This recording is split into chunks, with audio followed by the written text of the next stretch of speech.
She built cities. In a time when women were seen and not heard, when society had already decided what a woman's life was supposed to look like, she built cities. Cities that became strongholds. Cities that carried her name long after she was gone. Her name was Shira, and Scripture mentions her in one verse.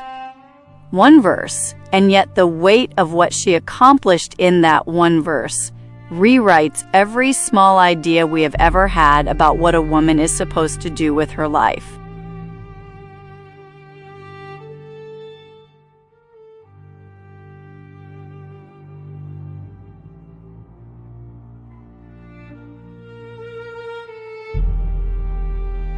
So before we go any further, I want to ask you something. What have you been told you are waiting for? To understand who a woman is, we have to go back. All the way back, before culture formed its opinions, before religion added its traditions, before society drew its lines. We have to go back to the beginning, because the beginning tells us everything. Genesis chapter 1, verse 27 to 28. So God created mankind in his own image. In the image of God he created them. Male and female he created them. God blessed them and said to them, "Be fruitful and increase in number. Fill the earth and subdue it. Rule over the fish in the sea and the birds in the sky, and over every living creature that moves on the ground." Do you see it? God did not turn to the man and say, "Be fruitful." God did not turn to the woman and say, "Support him while he does it." He looked at both of them, male and female, standing together in the fullness of their design, and he gave them the same assignment. Be fruitful, multiply, fill the earth, subdue it, rule. This is the first thing God ever said to humanity, and it was said to both of them equally. So before we talk about roles, before we talk about marriage, before we talk about any of the conversations that have kept women small and waiting and unsure of themselves, we have to establish this foundation and refuse to move from it. Your first identity is not wife. Your first identity is not mother. Your first identity is image bearer, co-regent, fruitful, multiplying, dominating the earth. That is who God made you to be. Shira understood this. She did not wait for someone to hand her a seat at the table. She picked up her tools and built the table herself. And then she built the room around it. And then she built the city around the room. She knew who she was before anyone told her who she was supposed to be. Now in Genesis chapter 2, we zoom in. We move from the concept to the creation. Genesis chapter 1 gives us the declaration. Genesis chapter 2 shows us how it was formed. God takes the dust of the earth and forms the man. He breathes life into him. And before anything else happens, before the woman enters the scene, God gives the man his assignment. Tend the garden.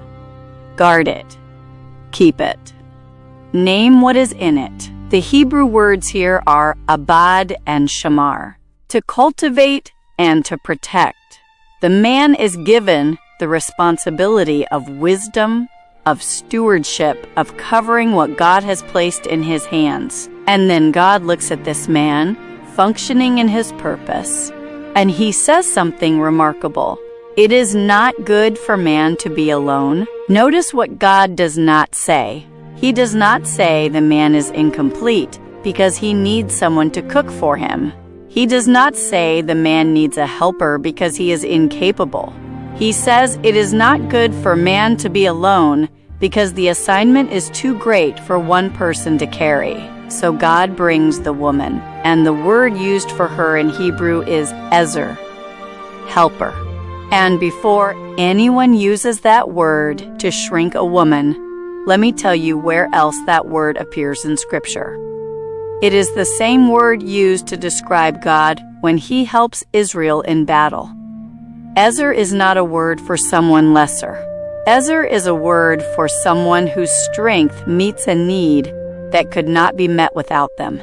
The woman enters as a strategic partner, a co-regent, seeing what the man is building and understanding how her gifts, her vision, her strength can fuse with his to create something neither of them could build alone. Shira did not build those cities because someone gave her permission. She built them because she was an Ezer in the truest sense of the word. Her strength met a need, and she answered that need with everything she had. Now, within the context of marriage, yes, there is a design. When two people choose to build a life together, there has to be a captain and a co-pilot. That is not oppression. That is order. Biblical design places the man in the position of headship, and that headship, when functioning correctly, looks like Christ laying down his life for the church. It looks like covering, protecting, leading with wisdom and sacrifice. The woman as co-pilot is not a demotion. A co-pilot is not a passenger. A co-pilot is equally skilled, equally essential, equally responsible for the journey.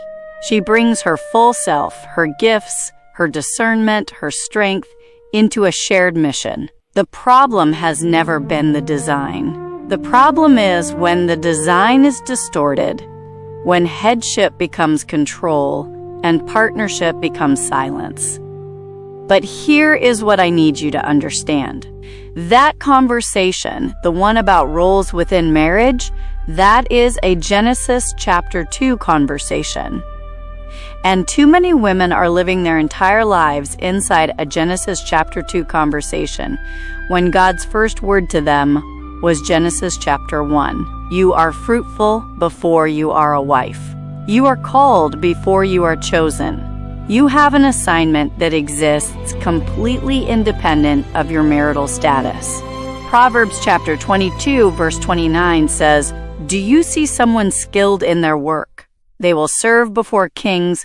They will not serve before officials of low rank."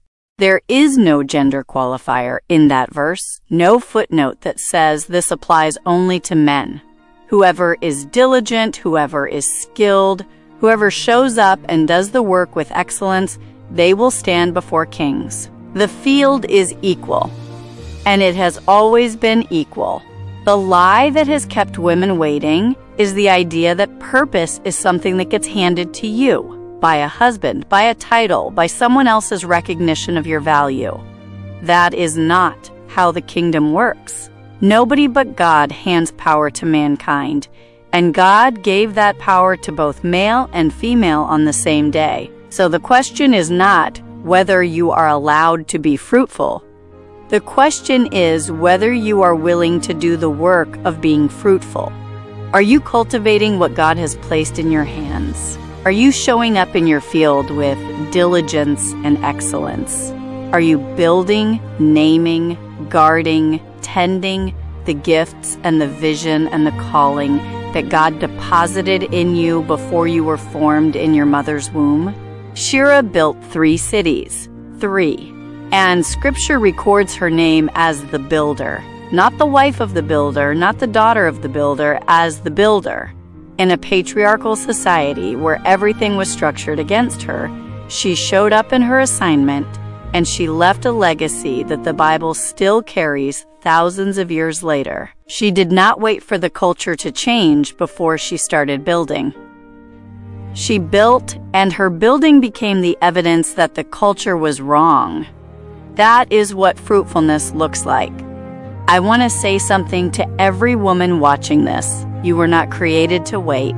You were created to be fruitful. You were created to multiply, to fill the earth, to subdue it, to rule. That is your Genesis chapter 1 assignment, and it belongs to you right now, in this season, in this field, in this city, in this industry, in this home, wherever God has placed you. Marriage is a beautiful thing, a covenant between 2 whole people, each already living in their purpose, fusing together for a bigger shared assignment. It is not a finishing school. it is not where your life begins. Two whole people building together, that is what God designed marriage to be. So stop waiting to be whole. Stop waiting to be fruitful. Stop waiting for someone to hand you what God already placed inside you. Know who you are and whose you are. If you want to go deeper into what it means to be created in God's image, to understand your identity from the foundation of Scripture, I have written a 5-day devotional titled Created in His Image, available on YouVersion. Come study who you are,